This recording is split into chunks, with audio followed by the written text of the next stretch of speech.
All India Radio Imphal medium wave meter zathum somli point khat kilohertz zagiat somgyat lani le FM megahertz za le thum point nga pan hongki puang khya paite program hi tunin thuthak la khom simna le niang sang chingle alom te pan phatna la ngai na inei dingu tun amasapenin walzol tu topa chila niang sang chingle alom te sak ingai dingu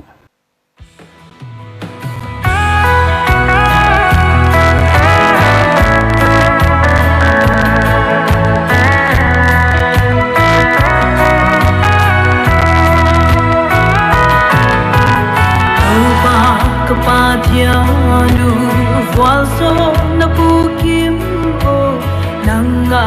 kipan hong luang kia tupi inatelle manpa inatelle nimle ina hong luang kia walso tu tau pa o sang pe Pian hoi o namin kahon pa to you Waso na tui na ko Kodi na hong buong kia Tupi hinatelle o Ide na kumte a Na hoi na hong thak se Waso na ta khon quak se sim thu ki gen se lo lei ki le so lo sim so lo na hoi na hi wa so tu tau pa o sang pe athian hoi hi o nam min ka hon pa to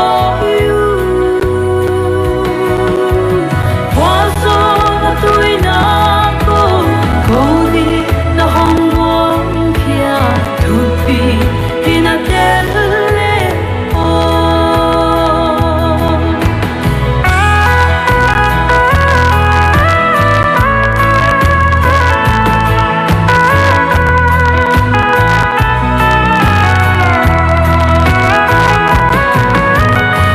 No na munte a Tui dam Aluana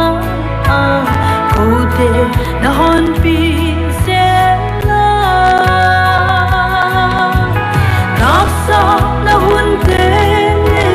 Thong ha na mun te Khamwa na hon pia se Waso tu tau pa o sang pe Athian hoi hi o Namin kahon pa to you Waso na tui na ko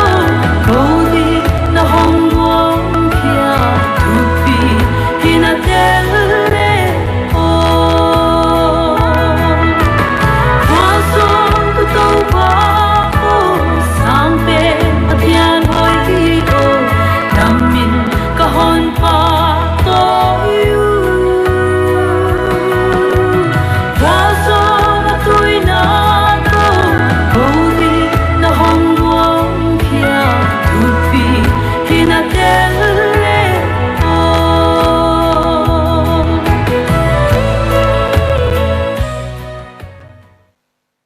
All India Radio Imphal thuthak la kho masim tu chingthan gimnon thuk apaisa da kal som ni leli sungin Manipura COVID-19 positive case thak minau tang som gya lekhat le Central Armed Police Force CAPF som thum le sagi theibe inom minau tang ave thak som gya lekhat te laka ni te hi le state danga pan hongki khiwa adang som sagi le kwa table zin khyat na nei longen hi o hi apaisa da kal som ni leli sungma in jenim sa om mini COVID-19 zakin sina to ko hei to gomin state sunga COVID hi pi zya ka mwalya mi som ni le sagi chingta da kal som ni leli sungma in RT-PCR test sung to na COVID-19 na pandam siang chia po na om mi za discharge in omo amaute hi le CAPF apan som nga le kwa senapati apan khat UNACO apan som le kwa thobal apan som le ni jenim sapan sagi le rim sapan ni hiu hi tulela state sunga COVID-19 active case sangkhat jasagi som nga le kwa oma adam siang sangli le som nga le sagi le recovery rate somguk le kwa point li thum% jamtein om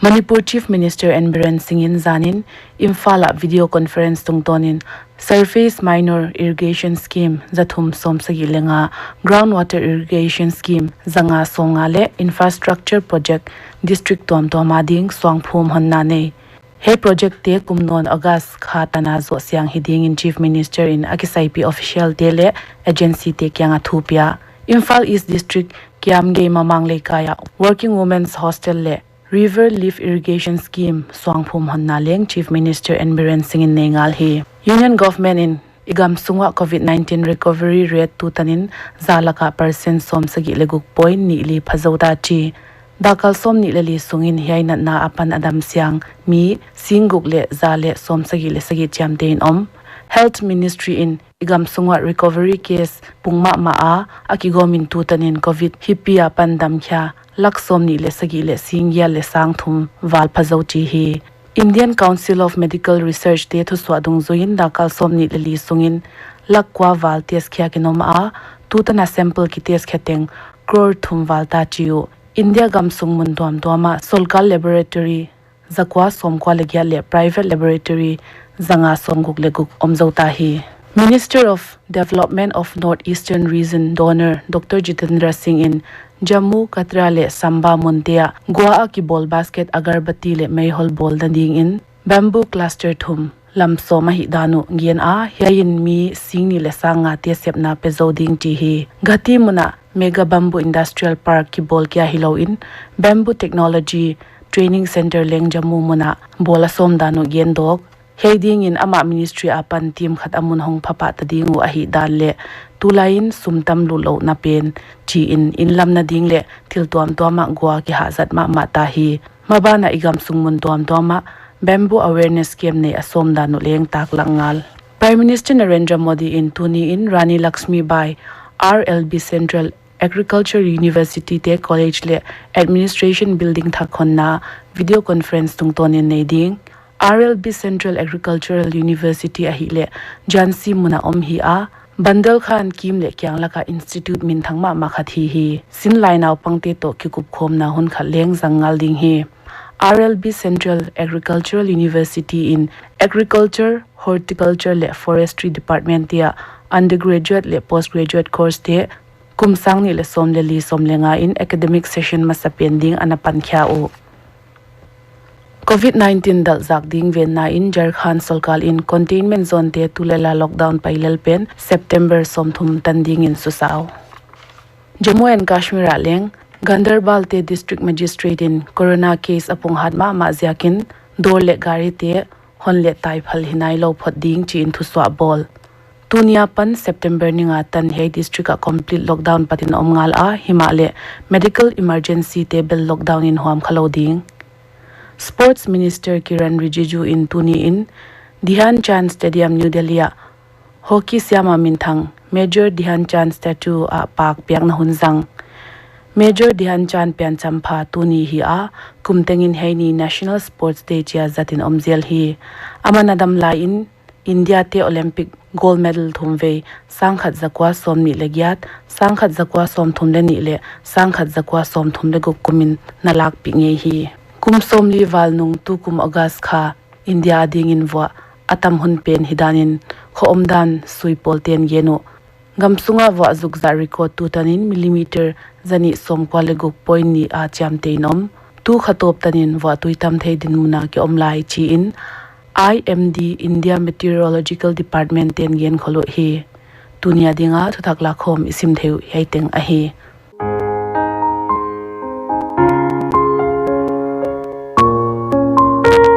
COVID-19 dona a frontline worker tena se panpi inla pa toidan siamin thu zuaw the zak tuin pangken thu belchan dol le thu dingna theina dingin Ministry of Health and Family Welfare website apan lezelin la COVID-19 the jak tuin kwama ngo ken COVID-19 veidam kikte ten bol mai lowin thohoi le maban lamet na to han thon zo in yainat na ve khale quarantine na om khate min hi na veng min te phaulak dinga hi ke thuswa tu Ministry of Health and Family Welfare Government of India.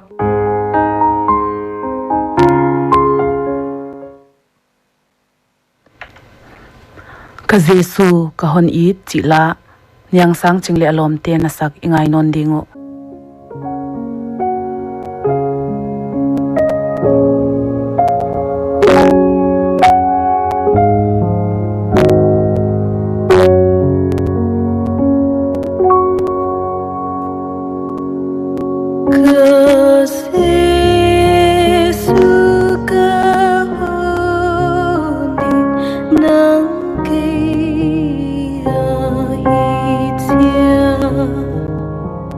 nâng vang in kéo nốt nặng tiếng tiếng tốp sang tăng cơ tân bao huy bên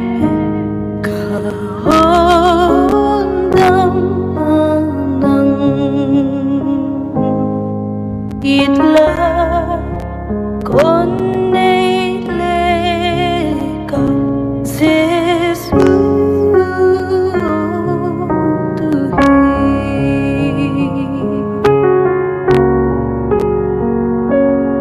hồn đi tiếng em nang nong ít mà xa vang in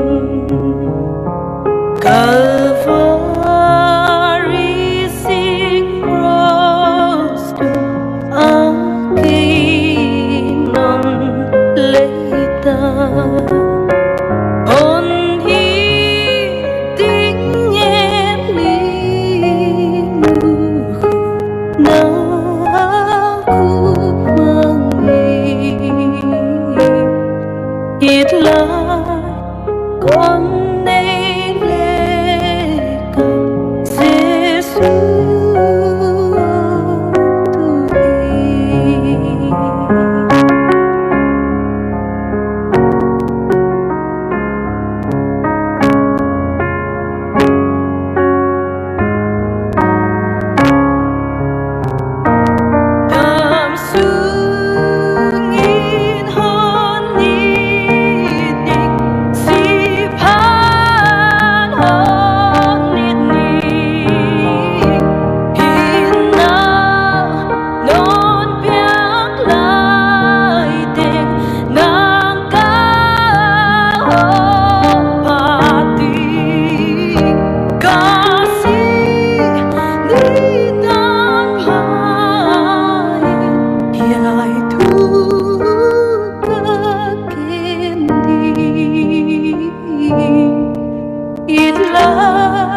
cả Giêsu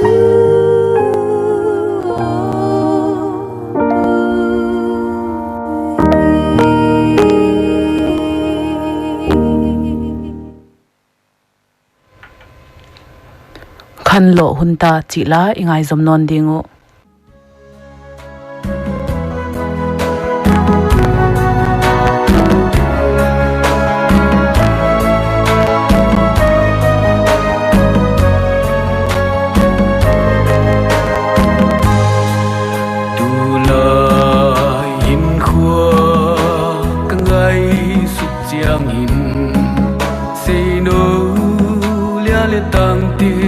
hen kol ki bulu bang do aya lungin gel sian ni siat gonga tu walin hon kim vel hi siat gonga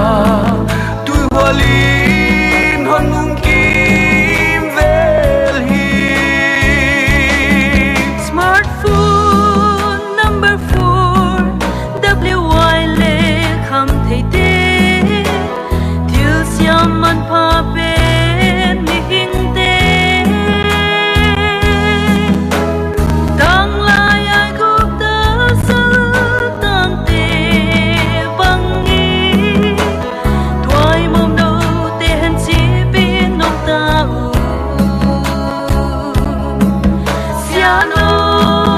lumbang hon su ve mo tang la Israel te na kya bang khang dong halai tin nom na zungin nom na lin zin bang hen kola sal tangu khan to na hakin sa tam liam ta liam sa te liam so khan lo hun ta liam sa te liam so khan lo hun ta tun le swami pille siam te luai khi inna lampi kris yang swani bathian happy na hun hi se kai lo ilam piao na in sunga kinoni bathian tu piao pe sui le hang hot kiak na mana septingi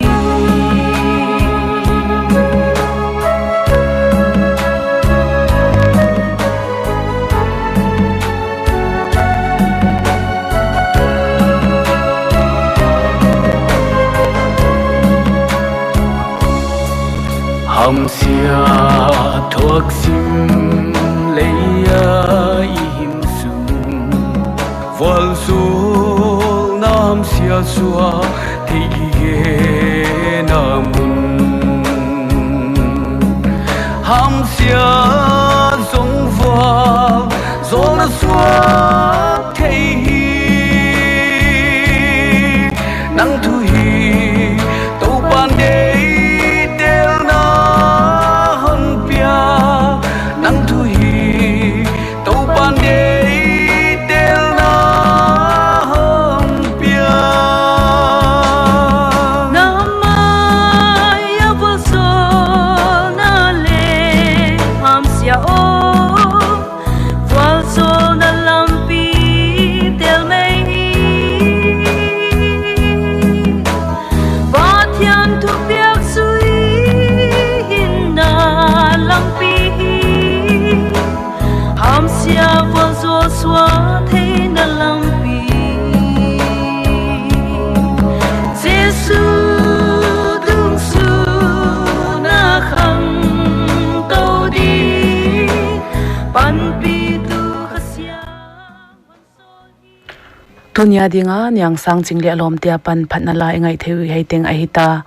All India Radio Infal Jingchang in Thuthakla khom simna le BYF Bethlehem EBC siapan phatna la ngai na ine dingu tun ni taklam dakli le minute somli agin to kitonin ihunu abeinon ta munchi a paite program ngai teng teng omnuam le mangpha